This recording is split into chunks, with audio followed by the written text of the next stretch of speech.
Okay, guys, I am back, and this is kind of like the grand finale, and I think that you're really going to enjoy what you're going to hear right now and see, and yet another layer of how to play this game. Okay, so let's clear our minds here. Because this is going to be a big one. Okay, setting up Dungeon Crusade. See this image right here. This is, you play Dungeon Crusade with 6 heroes. And kind of like what I said before about those, games from that golden era of PC games, like Icewind Dale.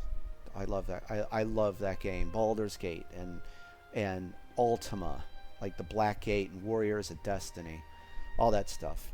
So, in Dungeon Crusade, first let me say I am a diehard soloist gamer. I have been. I love it. So I built Dungeon Crusade from the ground up for the soloist gamer. That's really what this is. However, it can be played co-op. That's totally easy. But my intent was for the soloist gamer, and when I started Groovis Games Unlimited, I'm exclusively want to make games for the soloist. Gamer because I've always been one, and I'm very passionate about that. And I think that, sorry, derailing a bit, I think that I like to like pioneer different things for people. Where I know I've heard some people say, well, why do you play, board games solo, and why that? Because I think it's kind of like in a way like, like your brain against this, cardboard and plastic machine, and so as a creator, I like to create different mechanics like that, and like and make it very strategic and tactical for that solo player, and see how you do against it. So I think, to me, and I've said this, I haven't said it in a while, but that's why I did this. I'm very passionate about solo gaming, and Groovis Games Unlimited was pretty much going to cater exclusively to the soloist gamer and co-op crowd. I don't think you're going to see very many like competitive games, us doing, and or versus kind of games. Like, my heart lies in solo gaming and co-op, of course. So sorry, I wanted to say that. So but I'm glad I said that, because now that I've said that, hopefully you see now why you play Dungeon Crusade with 6 heroes. However, this is the fun part, and I think you're going to like. This is an old poster that I pulled up just to show you the initiative tokens, and you may already know this. During the upkeep phase, you're going to take these 6 initiative tokens, and remember, on the back of these, they say rally. Okay? So, on the back, during the upkeep phase, you're going to take these initiative tokens, and you're going to assign them to each hero. So, depending on what's happening in the dungeon and where minions are at, and if there's raiding minions and what quests you're doing, this game is totally non-linear. The only thing you have to do is complete the quest, but how you go about that is what is one of the great things about this game, that it's a brand new experience, because there's no one telling you, oh, you have to do this or you got to go this way. No, complete your quest, but how you go about that's the experience I wanted to give people. There's no one telling you what this go this way or that way. So when you put your initiative tokens down, you're laying out your strategies and tactics for the forthcoming turn. Well, I want to show you something. You don't have to play Dungeon Crusade with 6 heroes. You could play with 4 heroes. And how you do that is this. Notice that I put a D6 here. Okay, you see the die right here? And then here I have a D4.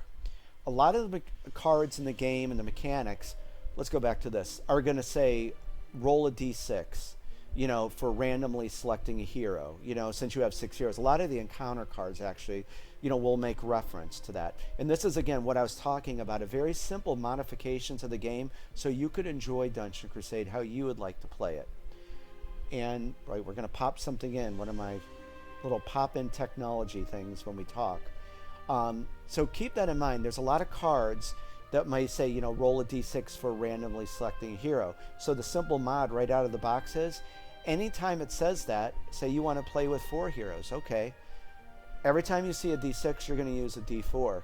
That way you could play with the classic, 4-man party, with your heroes. Again, now I'm going to pop in some stuff here. This is off of the Dungeon UI board. Okay, so over here we have the minion population, we have the raid difficulty, and the Guardian spawn track. I didn't load the whole Guardian or the Dungeon UI board because I just wanted to discuss this with you, and let's get a few markers in here at the corner. So when you're going to play with 4 heroes, like, oh wait, now we can pop this in now too. So let's say that you want to play with 4 heroes. Okay, with all this various stuff right here, like with the raid difficulty, let me grab a token. So maybe when you're playing with 4 heroes, you might want to just have the raid difficulty on 12 or 20, you know, making an easier game because you're playing with 4 heroes.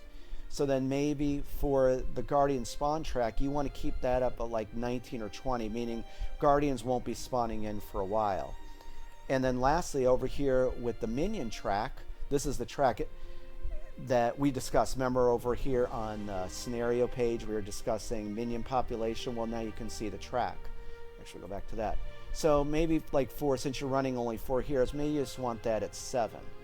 So again, what we talked about on the scenario page, you can do this on the Dungeon UI board to create even more options for yourself while you're playing, you know, to challenge yourself.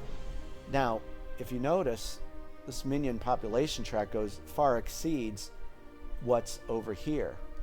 And you're going to see why I did this. So maybe, you know it again, but here, say you want to play with 4 heroes and you want to play with 12 minions, and going back over here to the raid difficulty, maybe you want to try it on 12 or 20, or you know what? Again, mod the game to your liking. Maybe you don't even want to play with that. Maybe you just want to have vagrant minions roaming the dungeon where they're never going to raid the village. You could also do that. So what I'm saying is, you know, with all of these different options, of course in the rulebook, that's kind of like the Bible. This is how you play Dungeon Crusade. But leave it to your imagination and your creativity on what you enjoy. I'm huge on that. And that's why I wanted to create this game in that way. Hopefully that, you know, through this series, just within its last few videos, you're seeing how much depth and how much custom ability there is already, but we're going to go even further. You could play with 3 heroes. Again, we're going to take the minion population. Maybe you only want to have, you know what, maybe you only want to have 5 heroes. You know, or I'm sorry, 5. Since you have only 3 heroes, you only want 5 minions to populate the dungeon. Maybe you want to make it kind of hard for them, so you're going to set the raid difficulty at expert.